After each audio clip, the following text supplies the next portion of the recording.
തമിഴ്നാടിനെ ഞെട്ടിച്ച കൊലപാതകങ്ങളിൽ ഒന്നായിരുന്നു ശരവണ ഭവൻ എന്ന ഹോട്ടൽ ശൃംഖലയുടെ ഉടമ പി രാജഗോപാൽ നടത്തിയത്.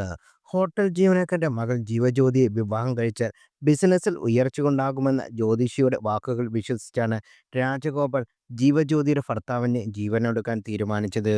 നീതിക്ക് വേണ്ടി ജീവജ്യോതി നടത്തിയ പോരാട്ടം മാധ്യമങ്ങളിൽ വാർത്തയായിരുന്നു. ഇപ്പോഴിതാ ദോഷ കിങ് എന്നറിയപ്പെടുന്ന രാജഗോപാലിന്റെ ജീവിതം സിനിമയാക്കാൻ പോകുന്നു എന്നാണ് റിപ്പോർട്ടുകൾ.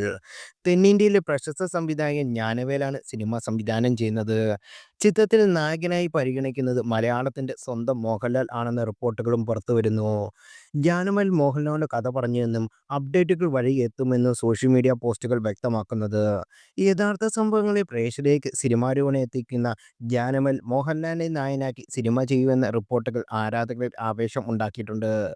ഇത്തരത്തിൽ ഒരുക്കിയ ജയഭീം വലിയ സ്വീകാര്യത നേടുന്ന ചിത്രമായിരുന്നു. 2001-ലാണ് മാനേജർ ശാന്തകുമാറിനെ രാജഗോപാൽ കൊലപ്പെടുത്തുന്നത്.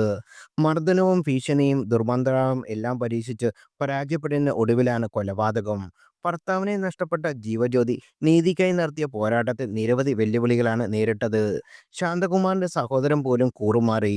പക്ഷേ പണത്തിനും പ്രതാപത്തിനും ആ സ്ത്രീയുടെ പോരാട്ടത്തിനെ തോൽപ്പിക്കാനായില്ല. 2009-ൽ രാജഗോപാലിനെ കോടതി ജീവപര്യന്തത്തിന് ശിക്ഷിച്ചു.